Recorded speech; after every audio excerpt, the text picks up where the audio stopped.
Chapter 26. About noon the next day, the boys arrived at the dead tree. They had come for their tools. Tom was impatient to go to the haunted house. Huck was measurably so, also, but suddenly said, "Looky here, Tom, do you know what day it is?" Tom mentally ran over the days of the week and then quickly lifted his eyes with a startled look in them. "My! I never once thought of it, Huck." "Well, I didn't neither, but all at once it popped onto me that it was Friday." "Blame it! A body can't be too careful, Huck. We might a got into an awful scrape tackling such a thing on a Friday." "Might. Better say we would. There's some lucky days, maybe, but Friday ain't." "Any fool knows that. I don't reckon you was the first that found it out, Huck." "Well, I never said I was, did I? And Friday ain't all neither. I had a rotten bad dream last night. Dreamt about rats." "No! Sure sign of trouble. Did they fight?" "No." "Well, that's good, Huck. When they don't fight, it's only a sign that there's trouble around, you know. All we got to do is to look mighty sharp and keep out of it. We'll drop this thing for today and play. Do you know Robin Hood, Huck?" "No. Who's Robin Hood?" "Why, he was one of the greatest men that was ever in England, and the best. He was a robber." "Cracky. I wished I was. Who did he rob?" "Only sheriffs and bishops and rich people and kings and such like. But he never bothered the poor. He loved 'em. He always divided up with 'em, perfectly square." "Well, he must have been a brick." "I bet you he was, Huck. Oh, he was the noblest man that ever was. They ain't any such men now, I can tell you. He could lick any man in England with one hand tied behind him, and he could take his yew-bow and plug a 10-cent piece every time a mile and a half." "What's a yew-bow?" "I don't know. It's some kind of a bow, of course, and if he hit that dime only on the edge, he would set down and cry and curse. But we'll play Robin Hood. It's nobby fun. I'll learn you." "I'm agreed." So they played Robin Hood all the afternoon, now and then casting a yearning eye down upon the haunted house and passing a remark about the morrow's prospects and possibilities there. As the sun began to sink into the west, they took their way homeward athwart the long shadows of the trees and soon were buried from sight in the forests of Cardiff Hill. On Saturday, shortly after noon, the boys were at the dead tree again. They had a smoke and a chat in the shade, and then dug a little in their last hole, not with great hope, but merely because Tom said there were so many cases where people had given up a treasure after getting down within 6 inches of it, and then somebody else had come along and turned it up with a single thrust of a shovel. The thing failed this time, however, so the boys shouldered their tools and went away feeling that they had not trifled with fortune, but had fulfilled all the requirements that belong to the business of treasure hunting.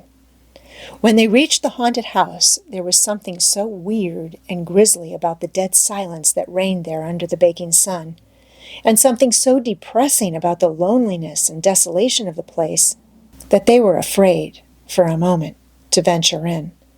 Then they crept to the door and took a trembling peep. They saw a weed-grown, floorless room, unplastered, an ancient fireplace, vacant windows, a ruinous staircase, and here, there, and everywhere hung ragged and abandoned cobwebs. They presently entered, softly, with quickened pulses, talking in whispers, ears alert to catch the slightest sound, and muscles tense and ready for instant retreat. In a little while, familiarity modified their fears, and they gave the place a critical and interested examination, rather admiring their own boldness and wondering at it too. Next, they wanted to look upstairs. This was something like cutting off retreat, but they got to daring each other, and of course there could be but one result. They threw their tools into a corner and made the ascent. Up there were the same signs of decay. In one corner they found a closet that promised mystery, but the promise was a fraud. There was nothing in it. Their courage was up now and well in hand. They were about to go down and begin work when— "Shh," said Tom. "What is it?" whispered Huck, blanching with fright. Shh! There! Hear it? Yes. Oh my! Let's run! Keep still! Don't you budge! They're coming right toward the door. The boys stretched themselves upon the floor with their eyes to knot-holes in the planking and lay waiting in a misery of fear. They've stopped! No. Coming. Here they are. Don't whisper another word, Huck. My goodness, I wish I was out of this. 2 men entered. Each boy said to himself, There's the old deaf and dumb Spaniard that's been about town once or twice lately. Never saw t'other man before. T'other was a ragged, unkempt creature with nothing very pleasant in his face. The Spaniard was wrapped in a serape. He had bushy white whiskers. Long white hair flowed from under his sombrero, and he wore green goggles. When they came in, T'other was talking in a low voice. They sat down on the ground, facing the door with their backs to the wall, and the speaker continued his remarks. His manner became less guarded and his words more distinct as he proceeded. No, said he. I've thought it all over, and I don't like it. It's dangerous. Dangerous, grunted the deaf and dumb Spaniard, to the vast surprise of the boys. Milksop. This voice made the boys gasp and quake. It was Injun Joe's. There was silence for some time. Then Joe said, What's any more dangerous than that job up yonder? But nothing's come of it. That's different. Away up the river so, and not another house about. 'Twon't ever be known that we tried, anyway, long as we didn't succeed. Well, what's more dangerous than coming here in the daytime? Anybody would suspicion us that saw us. I know that, but there weren't any other place as handy after that fool of a job. I want to quit this shanty. I wanted to yesterday, only it weren't any use trying to stir out of here, with those infernal boys playing over there on the hill right in full view. Those infernal boys quaked again under the inspiration of this remark, and thought how lucky it was that they had remembered it was Friday and concluded to wait a day. They wished in their hearts they had waited a year. The 2 men got out some food and made a luncheon. After a long and thoughtful silence, Injun Joe said, Look here, lad. You go back up the river where you belong. Wait there till you hear from me. I'll take the chances on dropping into this town just once more for a look. We'll do that dangerous job after I've spied round a little and think things look well for it. Then, for Texas, we'll leg it together. This was satisfactory. Both men presently fell to yawning, and Injun Joe said, I'm dead for sleep. It's your turn to watch. He curled down in the weeds and soon began to snore. His comrades stirred him once or twice, and he became quiet. Presently the watcher began to nod. His head drooped lower and lower. Both men began to snore now. The boys drew a long, grateful breath. Tom whispered, Now's our chance. Come. Huck said, I can't.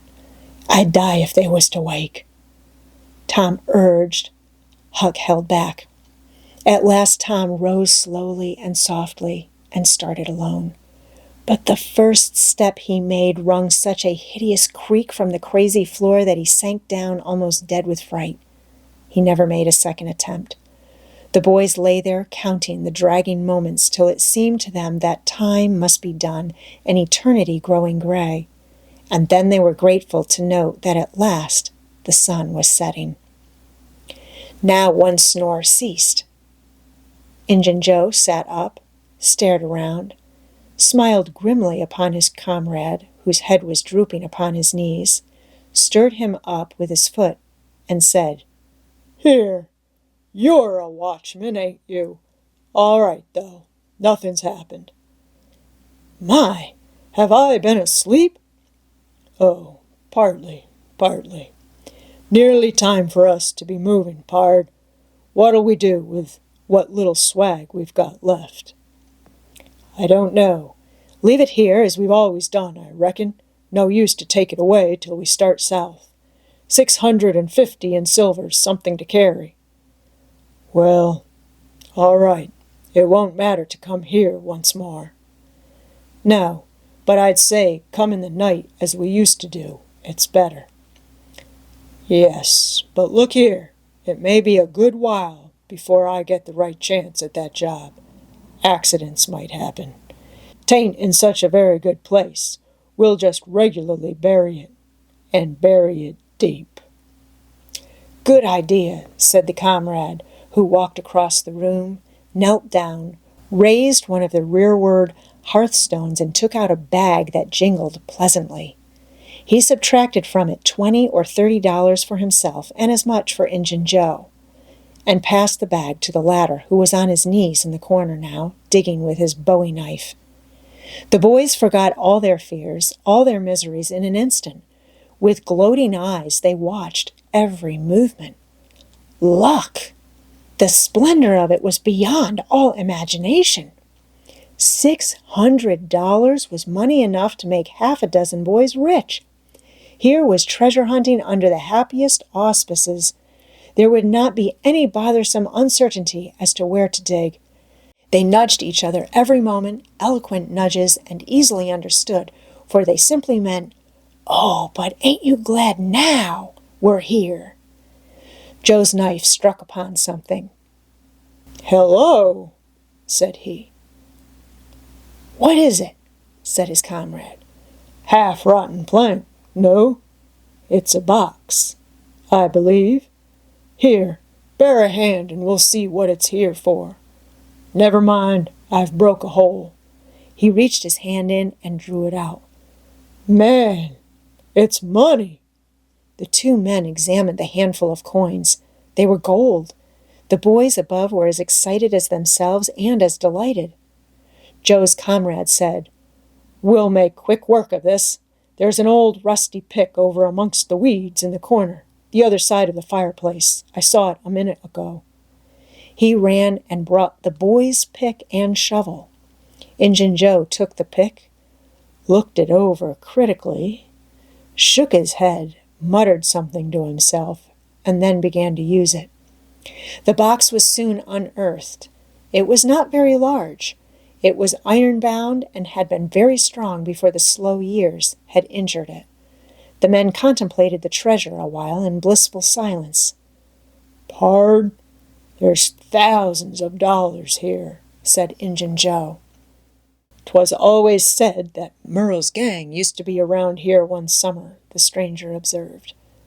"I know it," said Injun Joe, "and this looks like it, I should say. Now you won't need to do that job." The Indian frowned. Said he, "You don't know me. Least you don't know all about that thing. 'Tain't robbery altogether. It's revenge." And a wicked light flamed in his eyes. "I'll need your help in it. When it's finished, then Texas. Go home to your aunts and your kids, and stand by till you hear from me." "Well, if you say so, what'll we do with this? Bury it again?" "Yes." Ravishing delight overhead. "No. By the great sachem, no." Profound distress overhead. "I'd nearly forgot. That pick had fresh earth on it." The boys were sick with terror in a moment. "What business has a pick and a shovel here? What business with fresh earth on them? Who brought them here?